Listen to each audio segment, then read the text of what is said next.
So, you're transitioning to the Scrum Master role. That's awesome.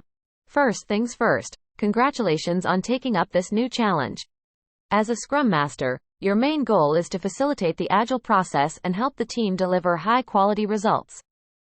You'll be responsible for guiding the team through the entire project lifecycle, from planning to execution, and removing any obstacles that might impede their progress. You'll also act as a servant leader, fostering collaboration and ensuring the team's needs are met.